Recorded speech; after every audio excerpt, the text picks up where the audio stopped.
खरं तर फळ शाश्वत असतं, कायम असतं, पण कर्मानुसार ते बदलतं. आणि म्हणूनच आत्मज्ञान हे फळ या अनुषंगानं जर कर्म केलं तर आत्मज्ञानच प्राप्त होतं. आणि ते प्राप्त करण्यासाठीची साधना म्हणजेच भगवद्गीता. हरिओम. श्लोक आहे 22वा. बघूया आपण आता काय म्हणतायत ते. न मे पार्थास्ति कर्तव्यं त्रिषु लोकेषु किंचन नानवाप्तमवाप्तव्यं वर्त एव च कर्मणि. हे पार्था, या तिन्ही लोकांमध्ये माझ्यासाठी कोणतंही नियत कर्म नाही. मला कशाची उणीव नाही, तसंच मला काही प्राप्त करण्याची आवश्यकताही नाही. आणि तरीसुद्धा मी नियतकर्माचं आचरण करतो. हे पार्थ म्हणजे अर्जुना, पृथापुत्र अर्जुना. त्रिषु लोकेषु, तिन्ही लोकांमध्ये म्हणजे भू भुवा स्वहा किंवा स्वर्ग पृथ्वी आणि पाताळ, या तिन्ही लोकांमध्ये मे किंचित कर्तव्यम न असती, मला कोणतेही कर्तव्य नाही. म्हणजेच काय, कोणतेही कर्म करण्याची मला काही आवश्यकता नाही. का बरं? कारण काय, च अवाप्तव्यम, तसंच प्राप्त करून घेण्यास काही योग्य वस्तू किंवा स्थान आहे असंही नाही आहे. तसंच अनवाप्तव्यम, किंवा मला काही मिळालेलं नाही असंही नाही आहे, असंसुद्धा नाही. आणि तरीसुद्धा कर्मणी एव वर्ते, तरीसुद्धा मी काय करत असतो, सतत कर्माचं आचरण करीत असतो. आता अर्जुनासाठी भगवंत सांगतायत की अरे तुला या युद्धापासून काहीतरी प्राप्त होणार आहे रे बाबा, निश्चित प्राप्त होणार आहे. जिंकलास तर मोठं राज्य मिळेल, आणि लढाईचं मरण पावलास तर स्वर्ग मिळेल. दुसऱ्या अध्यायात त्यांनी सांगितलंच आहे ना, हतो वा प्राप्स्यसि स्वर्गम जित्वा वा भोगस्यसि महीम. तुझं काही नुकसान नाहीच आहे ना, आणि तरीसुद्धा तू युद्ध सोडून जाण्याच्या गोष्टी करतो आहेस. पण माझ्याकडे पहा ना, आता ह्या युद्धातून मला तर काहीच प्राप्त कर्तव्य नाही आहे, काहीच प्राप्त नाही करायचं आहे, आणि मला गमावण्यासारखं पण काहीच नाही आहे, हे तितकंच खरं आहे. आणि तरीसुद्धा मी तुझा रथ हाकण्याचं काम करतोच आहे की नाही. म्हणजे सांगण्याचा आशय काय बघा, शत्रू पक्षाकडून येणाऱ्या प्रत्येक बाणाचा खरा धोका मला जास्त आहे, कारण मी पुढे बसलो आहे. तू तर आत बसल्यामुळे तुझा धोका कमी आहे, आणि तरी तू घाबरतो आहेस, हे सांगायचा उद्देश आहे. आणि मंडळी खरं आहे हो.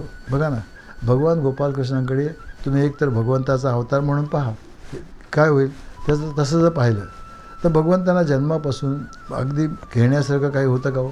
असतच नाही. का बरं? कारण तो तर सर्वांचं रूप आहे ना, पूर्ण रूप आहे. बरं, त्याला गमावण्यासारखं सुद्धा काहीच नाही आहे. का बरं? कारण आता आपण गमावणं केव्हा म्हणतो, आपल्याकडून दुसऱ्याकडे जातं तेव्हा. भगवंताच्या बाबतीत तेही शक्य नाही आहे. तो तर एकमेव अद्वितीय आहे ना, दुसरं कोणी नाहीच आहे. त्यामुळे काय होतं, दुसऱ्या कुणाकडे तरी जाणं याचा अर्थ एका खिशातून दुसऱ्या खिशात जाण्यासारखंच आहे ना. त्याचं दुःख काय एवढं. आणि समजा गोपालकृष्ण ही व्यक्ती म्हणून पाहिलं तरीसुद्धा बघा, पांडवांच्या बाजूने त्यांनी युद्धात भाग घेतला होता, हे सत्य आहे की नाही. पण युद्धात भाग घेतल्यामुळे त्यांना काय युद्धानंतर एखादं पद मिळणार होतं काय? असं होणार होतं का की पांडव जिंकले आणि राज्यावर बसले की त्यांना परराष्ट्रमंत्री किंवा गृहमंत्री करणार होते? असं काय होतं? आणि समजा पांडव युद्ध हारले असते तरी कौरवाने काही त्यांना युद्धकैदी म्हणून फाशी नसते दिले. नक्कीच त्याचं कारण असं की कौरवांचे वैरी एक तर ते अजिबात नव्हते, पहिली गोष्ट. आणि दुसरं, कौरवसुद्धा त्यांना महानच मानत असत की, त्यामुळे त्यांच्या बाबतीत ते काही नक्कीच नव्हतं. आता एक नक्की आहे हो की ते पांडवांच्या बाजूने होते ना, म्हणजे पांडवांचा पराभव होणं अशक्यच होतं, हे खरंच आहे. पण ह्या लढाईतून त्यांना काही प्राप्तव्य काहीच नव्हतं, हेही तितकंच खरं आहे ना. हे तर निश्चितच आहे, त्यात काही शंकाच नाही, हे सत्यच आहे. आता दुसऱ्या ओळीमध्ये भगवंत असं म्हणत आहेत, वर्त एवच कर्मणी. म्हणजे काय, तरी मी सतत कार्यरत असतो, सतत काम करीत असतो. आता हे सुद्धा दोन्ही अर्थाने खरं आहे बरं का मंडळी.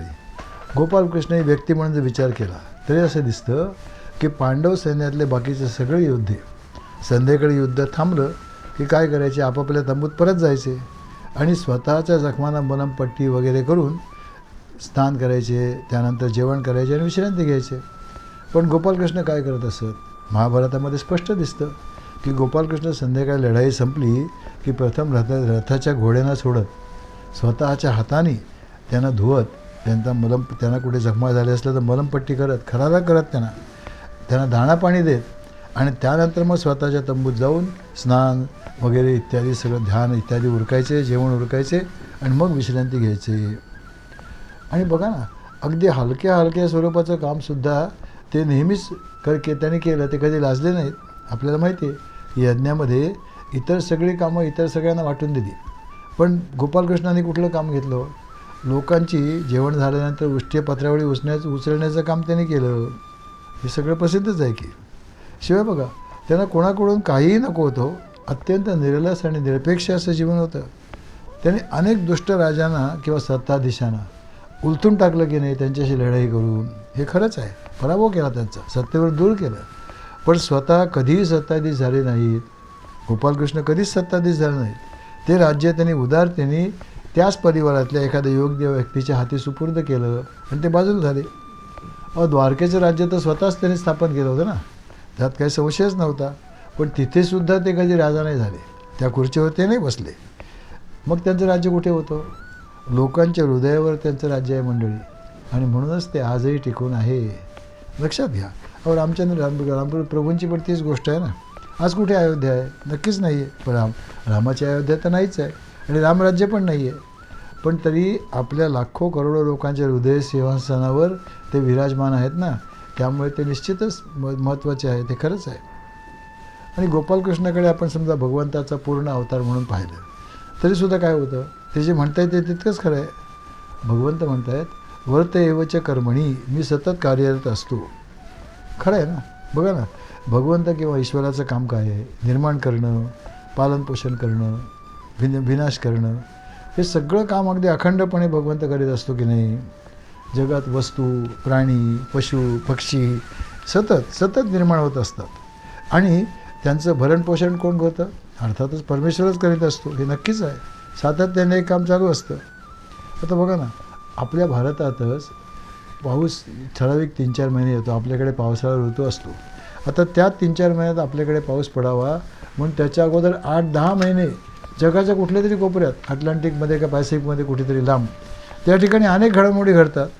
त्या घडामोडी घडत अशी परिस्थिती होते की नेमके पावसाळी ढग त्या विशिष्ट काळामध्ये भारताकडे पाठवले जातात. आता दुसरं पहा ना, सगळे माणसं, पशु, पक्षी सातत्याने हवेतून ऑक्सिजन घेत असतात की नाही. आता आपणसुद्धा प्रत्येक श्वासाबरोबर ऑक्सिजन घेतो आणि एका मिनटात जवळजवळ 15-16 वेळा श्वास घेत असतो. म्हणजे बघा, एक लक्षात घ्या, ज्या वेळा श्वास घेतो तेव्हा काय करतो? हवेतला ऑक्सिजन घेतो आणि कार्बन डायऑक्साईड, कर्बोद्वीप प्राणीला वायू बाहेर सोडतो. आता विचार करा, एवढी सगळी माणसं, प्राणी, पशु, पक्षी, झाड, हे सगळं एवढं ऑक्सिजन किती प्रमाणात लागत असेल. आणि सारखा ते ऑक्सिजन घ्यायच्यामुळे ऑक्सिजन कमी व्हायला पाहिजे की नाही, आणि कार्बन डायऑक्साईड हवेतला वाढायला पाहिजे. पण कधीही हवेतलं ऑक्सिजनचं प्रमाण मोजलं तर असतं तेवढंच असतं, ते कधीही कमी होत नाही. याचा अर्थ आपण सगळ्यांनी सोडलेला कार्बन डायऑक्साईड वायू ताबडतोब ऑक्सिजनमध्ये रूपांतरित होतो. आणि काय अगदी सहजपणे, त्याशी कुठलाही खटाटोप नाही, कुठलाही खर्च नाही, सहजपणे ही गोष्ट घडत असते. अहो, केवळ 15 मिनटं जर काम थांबलं ना तर माणूस काय, पशु काय किंवा पक्षी काय, कोणीही जिवंत राहणार नाही, हे निश्चित आहे. अहो, भगवंताने आपल्यासाठी काय काय करावं मंडळी. या पृथ्वीमध्ये गंधरूपाने तेच असतात, पाण्यामध्ये तहान भागवण्याच्या रूपाने तेच असतात ना, हे खरंच आहे. अग्नीमध्ये उष्णतेच्या रूपाने असतात. आणि अहो, पृथ्वीमध्ये तोच भगवंत गुरुत्वाकर्षणाच्या रूपाने असतो, म्हणून तर आपलं अस्तित्व आहे ना. बघा ना, आपली घरं, आपल्या मोटारी, आपलं पाणी, सगळं काही जमिनीवर का राहतं माहिती आहे? केवळ गुरुत्वाकर्षणामुळे. नाही तर पृथ्वीच्या गरगर फिरण्यामुळे ना हे सगळं गुरुत्वाकर्षण जर नसतं ते केव्हाच हवेत उडून गेलं असतं. अहो, केवळ 15 मिनटं गुरुत्वाकर्षणाचं काम थांबलं ना तर एकही वस्तू पृथ्वीवर, वस्तू काय, माणूस काय किंवा काही पृथ्वीवर राहणार नाही. एका क्षणात सगळं नाहीसं होईल. खरंच आहे. अहो, सूर्य चंद्ररूपाने सुद्धा भगवंतच असतो ना. केवळ एक दिवस त्याने जर विश्रांती घेतली, किरकोळ रजा घेतली तर काय होईल? आपलं सगळं जीवनच संपून जाईल. हे खरं आहे. इतक्या अनंत तऱ्हाने तो आपल्याला मदत करत असतो, सहाय्यकारी होत असतो. आणि तर काय होतं, आणि प्रत्येक वस्तूचा नाशसुद्धा योग्य वेळ तोच करतो, म्हणून तर जग चालतं. वर्त एवच कर्मणी. म्हणजे बघा, भगवंताला काही देणेघेणं असतं का? काही नसतं, तरीसुद्धा भगवंत सतत हे कर्म करत असतात. आता पुढचा जो 23वा श्लोक आहे ना, तर हे 23वा श्लोक. आता पुढच्या म्हणजे 23 आणि 24व्या श्लोकात भगवंत सांगतायत बघा काय होतं. भगवद्गीतेमधले श्लोक आहेत ना, हे भगवंतांची वचनं आहे स्वतःची. ते त्या ठिकाणी गोपालकृष्ण ही व्यक्ती म्हणून एक परिच्छिन्न स्थळ, काळ, प्रसंग, परिस्थिती यांच्या हातातलं खेळणे असलेली व्यक्ती म्हणून नाही बोलत आहेत. हो, या सगळ्या सृष्टीचे स्वामी प्रत्यक्ष परमेश्वर, सर्वव्यापी, सर्वसाक्षी, सर्वज्ञ असा आणि सर्वशक्तिमान असा एकमेव अद्वितीय स्वतंत्र अनंत परमात्मा म्हणून ते बोलत आहेत. ते जेव्हा मी म्हणतात ना, तेव्हा तो व्यक्तीचा परिच्छिन्न मी नसतो, त्यांचा परिपूर्ण मी असतो. आणि मग ते कार्य का करीत असतात त्याची कारणं ते सांगतात बघा. पहिल्यांदा 23वा श्लोक पण बघून घेऊ. काय म्हणतात 23व्या श्लोकात भगवंत पहा.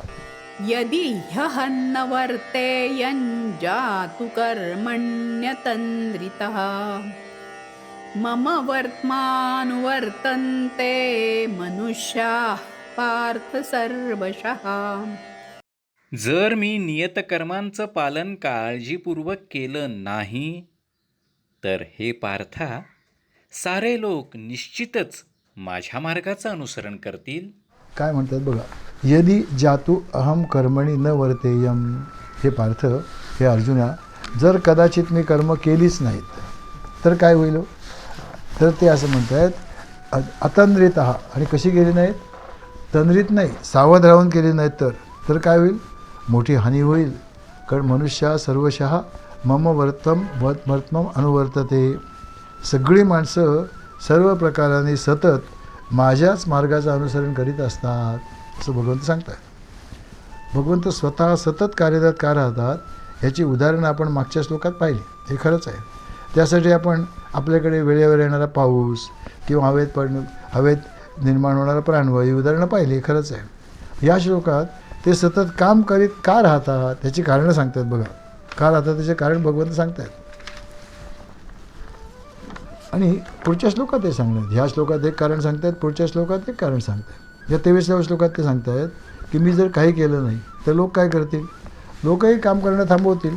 का बरं, कारण काय होईल, ते नुसतं आराम करायला लागतील. हो, कारण सगळी माणसं सतत माझंच अनुकरण करीत असतात. आणि हे खरं आहे मंडळी. 21व्या श्लोकात आपण हे पाहिलंसुद्धा आहे की समाजातले काय किंवा घरातले लोक काय, जसे घरातली श्रेष्ठ माणसं वागत असतात तशीच इतर माणसं वागतात. हे नक्कीच आहे. आणि काय होतं, कधी कळत वागतात, कधी न कळत वागतात, पण वागायचा प्रयत्न तसंच करत असतात. कारण ही माणसं आहे, त्यांचं आदरस्थान असतं. आता भगवंत हे तर सगळ्यांचंच आदरस्थान आहे, ह्यात काही शंकाच नाही आहे. मी आपल्याला मागे सांगितलं होतं की जगामध्ये एका संस्थेने एकदा सर्वे घेतला की जगामधल्या किती लोकांचा भगवंताच्या अस्तित्वावर विश्वास आहे, श्रद्धा आहे. आणि आपल्याला असं वाटेल की जागतिक पाहणी जेव्हा झाली ना, तेव्हा असं आढळलं की जगातल्या 97% लोकांचा 97 भगवंत आहे आणि तो सर्वशक्तिमान आहे याच्यावर पूर्ण विश्वास आहे. मग हे लोक कुठल्याही धर्माचे असतील, मुसलमान असतील, हिंदू असतील, पारसी असतील, शीख असतील, बुद्ध असतील किंवा ख्रिश्चन असतील. देवाची नावंही निरनिराळी असतील. कोणी देव म्हणत असेल, कोणी अल्ला म्हणत असेल, कोणी वाहेगुरु म्हणत असेल, कोणी ओ गॉड म्हणत असेल, काही म्हणत असेल. पण भगवंत आहेत हे नक्की. आणि ते सर्वांचं आदराचं स्थानही आहे, ते खरंच आहे. त्यामुळे ते जसं वागतात अशी आपली कल्पना असते, तसं वागण्याचा प्रयत्न आपण करणारे नक्कीच आहे, ह्यात काही शंकाच नाही. आपली शास्त्र असं सांगतात की श्री, यश, कीर्ती, ज्ञान, वैराग्य आणि औदार्य हे भगवंताचे 6 गुण आहेत असं सांगतात. आणि सर्व साधनांचं उद्दिष्टसुद्धा तेच असतं की हे गुण आपल्या अंगी बाणावे, जास्तीत जास्त बाणावे, हेच असतं की नाही. आणि भगवंतच जर काही न करता स्वस्थ बसले तर लोक काय करतील, लोक आपलं तसंच करतील ना.